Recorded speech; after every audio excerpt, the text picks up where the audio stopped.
Desember, warga Jakarta khususnya di wilayah pesisir harus kembali waspada dengan ancaman banjir rob. Sejak musim hujan, apalagi fase bulan purnama, pesisir utara Jakarta ini sudah beberapa hari terendam banjirop di jalan dan permukiman.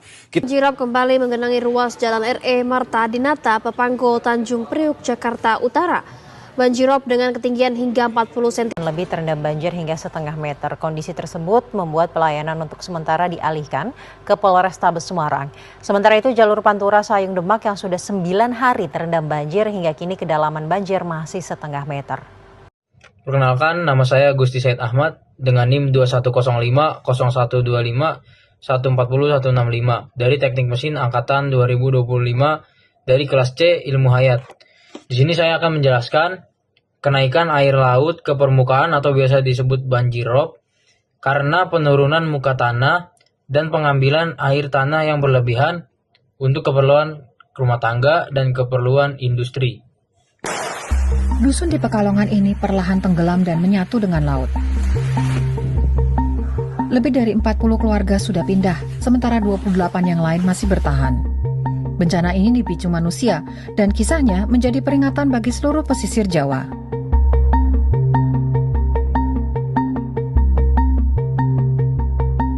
Laut berangsur tinggi sejak 2005 dan mulai merendam Dusun Semonet pada 2020 lalu. Sebelum mengantar anaknya ke sekolah, Rayuti harus terlebih dahulu mengeringkan rumah. Setiap pagi laut menyatu dengan ruang keluarga. Semua harus menunggu surutnya air.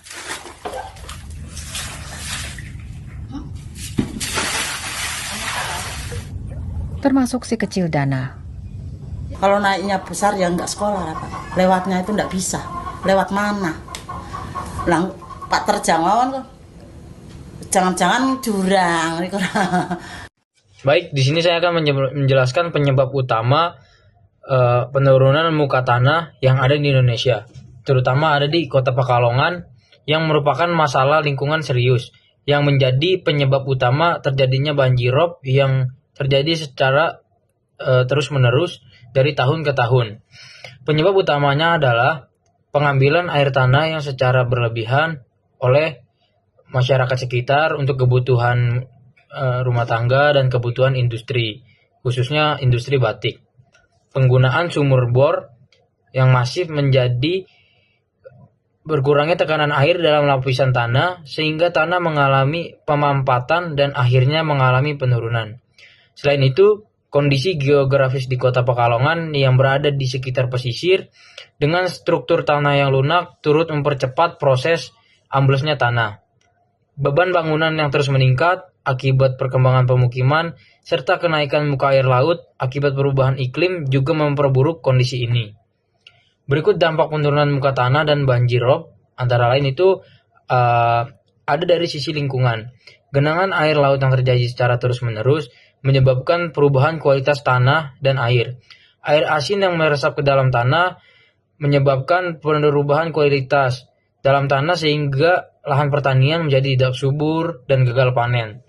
Sumur-sumur warga pun banyak yang ikut tercemar dengan air asin ini menjadi tidak layak untuk kebutuhan rumah tangga seperti memasak, mandi, dan lain-lain. Lingkungan yang tergenang merupakan kondisi yang lembab dan kotor, mempercepat pertumbuhan bakteri, serta meningkatkan resiko pencemaran limbah rumah tangga. Dalam dampak dari segi infrastruktur, penurunan tanah menyebabkan banyak bangunan mengalami kerusakan serius. Rumah-rumah warga menjadi retak, lantainya turun, sebagian terendam secara permanen.